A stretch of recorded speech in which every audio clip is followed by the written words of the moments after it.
அஸ்ஸலாமு அலைக்கும் வரஹ்மத்துல்லாஹி வபரகாத்தூ. அன்புக்குரிய சகோதரர்களே சகோதரிகளே, இன்றைய இந்த பதிவு நமது வாழ்க்கையில் மிகவும் முக்கியமான ஒரு விஷயத்தை பற்றியது. நாம் எல்லோரும் அல்லாஹ்விடம் துஆ கேட்கிறோம். சில நேரங்களில் உடனடியாக ஏற்றுக்கொள்ளப்படுகிறது, சில நேரங்களில் தாமதமாகிறது, சில நேரங்களில் நமக்கு புரியாத விதத்தில் பதில் கிடைக்கிறது. ஆனால் என் துஆ அல்லாஹ்வால் ஏற்றுக்கொள்ளப்பட வேண்டும் என்று மனமார விரும்பாதவர் யார்? அந்த ஏக்கம் உள்ள ஒவ்வொரு முஸ்லிமுக்கும் மிகவும் சக்திவாய்ந்த ஒரு அமலை இன்று நினைவூட்ட விரும்புகிறேன். அல்லாஹ் தாலா தனது அடியார்களுக்கு பல வழிகளை கற்றுத்தந்திருக்கிறான். அந்த வழிகளில் ஒன்று தான் அவனுடைய அழகிய நாமங்களை கொண்டு அவனை அழைப்பது. அல்லாஹ்வுடைய அஸ்மாவுல் ஹுஸ்னாவில் உள்ள ஒவ்வொரு பெயரும் ஒரு தனித்துவமான அர்த்தத்தையும் ஒரு பெரும் சக்தியையும் கொண்டது. அந்த பெயர்களை உணர்ந்து மனதார ஓதும் போது துஆக்கு ஒரு விசேஷமான நெருக்கமும் பலனும் கிடைக்கிறது. அதில் மிக முக்கியமான ஒரு பெயர்தான் யா சமீர். யா சமீர் என்றால் அனைத்தையும் கேட்கக்கூடியவன். நாம் உதடுகள் அசையாமல் மனதில் நினைப்பதையும், கண்ணீர் விழாமல் உள்ளத்தில் அழுவதையும், நம் குரல் எட்டாத இடத்திலிருந்து எழும் வேதனையையும் கூட அல்லாஹ் கேட்கிறான்.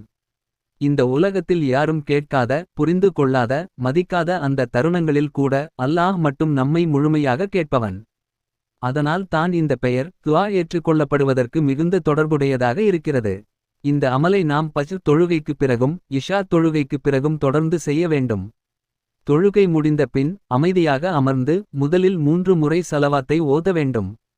சலவாத் என்பது நமது துஆவை அல்லாஹ்விடம் உயர்த்தும் ஒரு பாலம் போன்றது.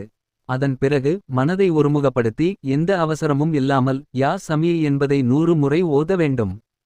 ஒவ்வொரு முறையும் ஓதும் போது யா அல்லாஹ், நீ எல்லாவற்றையும் கேட்பவன், என் உள்ளத்தின் வார்த்தைகளையும் நீ கேட்கிறாய் என்ற உணர்வுடன் ஓதினால் அதன் தாக்கம் நம் உள்ளத்தில் ஆழமாக பதியும்.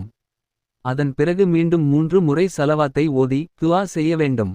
இந்த அமலை தொடர்ந்து செய்து வருபவர்களைப் பற்றி உலமாக்கள் சொல்லும் ஒரு முக்கியமான விஷயம் என்னவென்றால், அல்லாஹ் அவர்களை முஸ்தஜாபு துஆ ஆக்குகின்றான் என்பதே. அதாவது அவர்களின் துஆக்கள் ஏற்றுக்கொள்ளப்படும் நிலைக்கு அவர்களை கொண்டு செல்கிறான்.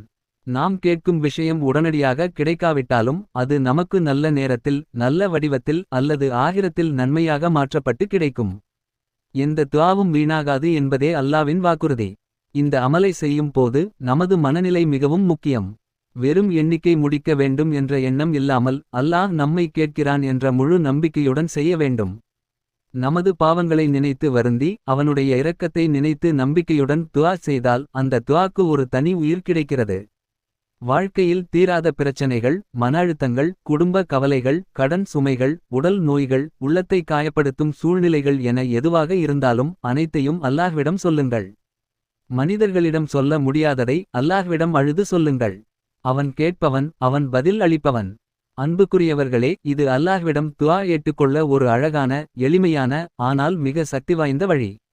தினமும் சில நிமிடங்கள் ஒதுக்கினாலே போதும். இந்த அமலை நமது வாழ்க்கையின் ஒரு பகுதியாக மாற்றிக்கொண்டால் நிச்சயமாக அல்லாவின் உதவியை நம்முடைய வாழ்க்கையில் உணர முடியும். இன்று தொடங்குங்கள், தொடர்ந்து செய்யுங்கள், அல்லாவின் மீது முழு நம்பிக்கையுடன் இருங்கள். இந்த பதிவு உங்களுக்கு பயனுள்ளதாக இருந்தால் தயவுசெய்து சப்ஸ்கிரைப் செய்யுங்கள், லைக் செய்யுங்கள், ஷேர் செய்யுங்கள்.